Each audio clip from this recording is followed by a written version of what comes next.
안녕하세요. 스포츠 리포트 도영기입니다. 시청하시기 전에 구독과 좋아요 눌러주시면 감사하겠습니다. 첫 번째 경기는 라치오와 유벤투스입니다. 라치오는 4-2-3-1 포메이션을 바탕으로 빠른 전개와 높은 파이널 서드 점유율을 통해 공격 기회를 창출하는 팀입니다. 직전 엠폴리전에서는 디아의 이른 득점을 끝까지 지켜내며 승리를 거두었고, 이삭센과 프로브스트고르드 등 벤치 자원의 활약도 긍정적이었습니다. 최근 6경기에서 3승 3무의 무패를 이어가고 있으며 중거리 찬스 창출과 이선 자원들의 공격 가담이 돋보이고 있습니다. 유벤투스는 3-5-2 포메이션으로 점유율 중심의 빌드업을 추구하고 있지만, 최근 볼로냐전에서는 후반 실점 위기와 클리어링 미흡으로 인해 수비 불안이 나타났습니다. 튀람의 중거리 득점이 유일했으며 전체적으로 이선 의존도가 높은 편입니다.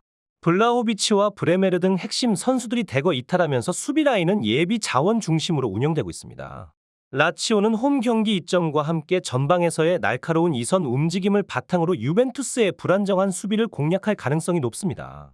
반면 유벤투스는 전력 누수로 인해 중원과 수비의 안정성이 떨어지고 공격 전개 시 결정력 부족이 두드러지고 있습니다. 이 경기는 라치오의 우세가 예상되며 다득점 양상으로 흘러갈 수 있습니다. 두 번째 경기는 본머스와 에스턴 빌라입니다. 본머스는 아스널전에서 2대1 역전승을 거두며 팀 분위기를 끌어올렸습니다. 세멘유의 전진성, 후이센의 제공권, 에반 유송의 결정력은 팀의 기회 포착 능력을 입증했고, 좌우 측면의 타버니어와 클루이베르트의 전개도 매끄럽게 이루어졌습니다. 에스턴 빌라는 풀럼전에서 1대0 승리를 거두며 반등에 성공했으나 레시포드의 결장으로 측면 전개 속도가 감소할 것으로 보입니다. 맥긴과 틸레만스의 세트피스 집중력과 와킨스의 연계 후 침투 능력은 여전히 강점이며, 풀백의 오버래핑과 파이널 서드에서의 패스 연결도 양호한 편입니다. 두 팀 모두 효율 중심의 전개를 구사하고 있으며 최근 경기당 득점 기대치는 높지 않습니다. 본머스는 홈에서 한두 번의 기회를 득점으로 연결하고 있고, 에스턴 빌라는 돌파 옵션 부재로 세트피스 의존도가 커지고 있습니다. 중원 전개에서는 틸레만스가 주도할 수 있지만 세컨드 볼 수비 대응에서는 본머스가 유리할 것으로 보입니다. 세 번째 경기는 지로나와 비아레알입니다. 지로나는 마요르카전에서 스투아니의 이른 선제골 이후 수비에 집중하며 간신히 승리를 챙겼습니다. 점유율은 55%였지만 파이널 서드에서의 패스는 리그 평균에 못 미쳤고, 측면 전개는 활발했으나 슈팅 생산력은 부족했습니다. 치안코우와 포르투를 중심으로 한 4-3-3 점유형 전술은 유지되고 있지만 박스 안침투와 결정력에서 아쉬움이 큽니다. 비아레알은 오사수나전에서 전반에만 3골을 넣으며 경기력을 입증했습니다. 페페의 드리블과 아요세의 마무리가 돋보였으며, 8회 후의 템포 조절은 중원 장악에 크게 기여했습니다. 4-4-2 포메이션을 바탕으로 롱볼과 세컨드 볼 전개에 능하며, 8회 후와 코메사냐의 조합은 안정적인 빌드업을 가능하게 합니다. 수비에서의 실점은 있었지만 전반적으로 빠르고 실리적인 공격 전개가 주무기입니다. 지로나는 점유율은 높지만 찬스를 득점으로 연결하는 효율이 낮고, 비아레알은 빠른 전환과 명확한 마무리 능력으로 공격 전개에서 강점을 보이고 있습니다. 수비 결장 이슈로 인해 양팀 모두 실점 가능성이 있으며 중원에서의 공방이 경기 흐름을 좌우할 전망입니다. 공격 전환 효율이 뛰어난 비아레알이 우세한 결과를 가져갈 가능성이 높습니다. 네 번째 경기는 마요르카와 레알 바야돌리드입니다. 마요르카는 지로나전에서 0대1로 패했지만 낮은 점유율 속에서도 실리적인 전개로 위협적인 장면을 만들어냈습니다. 롱볼과 공중볼 경합을 중심으로 직접적인 전진을 시도하고 있으며, 후반 무리치 투입 이후 공격 효율이 높아지는 것이 특징입니다. PK 박스 내 슈팅 비율이 46.8%로 높고, 라이오와 모이카의 측면 크로스 빈도도 전개에 큰 영향을 미칩니다. 바야돌리드는 바르셀로나전에서 선제골을 넣었지만 이후 중원 장악력 부족과 단조로운 롱볼 전개로 역전을 허용하며 1대2로 패했습니다. 점유율은 35%에 불과했고 유효 슈팅도 단 2회에 그쳤습니다. 5-4-1 포메이션에서 풀백의 중앙 수렴을 통해 중원 수적 우위를 노리지만 실제 전개는 원활하지 않고, 파이널 서드 내 패스 비율도 낮습니다.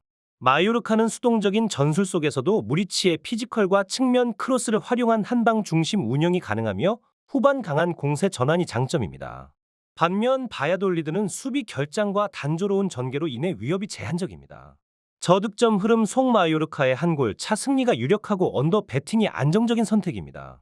다섯 번째 경기는 엠폴리와 파르마입니다.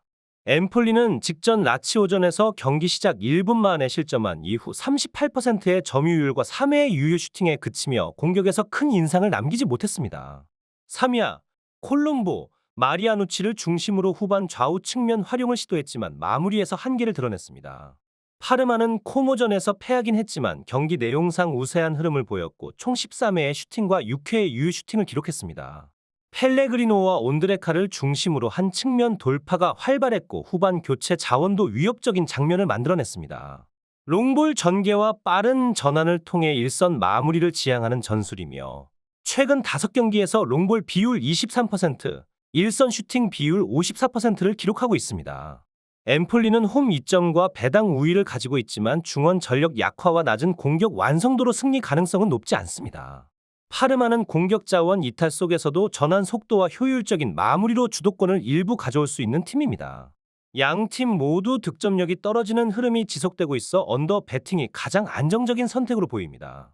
6번째 경기는 아틀레티코 마드리드와 레알 소시에다드입니다. 아틀레티코 마드리드는 직전 알라베스전에서 0대0으로 비기며 실리적인 운영은 보였지만 결정력 부재에 고전했습니다. 70분 이후 다이렉트 전환을 시도했음에도 유효 슈팅은 1회에 그쳤고 좌우 측면의 크로스 증가에도 박스 안침투 효율이 낮았습니다. 레알 소시에다드는 빌바오전에서 0대0으로 비기며 전방 점유율은 확보했지만 결정력 부족이 여전했습니다. 오야르사발과 쿠보를 중심으로 한 전방 조합은 전개 속도는 양호했지만 마무리가 무뎠고 중거리 의존도가 높았습니다. 아틀레티코는 홈에서의 점유율 우위와 측면 크로스를 통해 기회를 만들 수 있고 제공권과 박스 내 압박에서 앞섭니다. 반면 소시에다드는 중원 전개는 우수하나 공격 마무리와 수비 조직력이 부족한 상태입니다. 두 팀 모두 최근 공격 완성도가 떨어지고 있어 언더 배팅이 유효하며 아틀레티코의 한 골 차 실리 승리가 유력한 흐름입니다. 영상에서 언급된 예상 승리팀은 1차적인 데이터 분석을 기반으로 한 결과입니다. 이후 선발 라인업 및 결장자 등 추가 변수를 반영한 2차 분석과 최종 조합 픽은 정보방에서만 공유드리고 있습니다. 참여를 원하시는 분께서는 고정 댓글을 참고해 주시기 바랍니다. 감사합니다.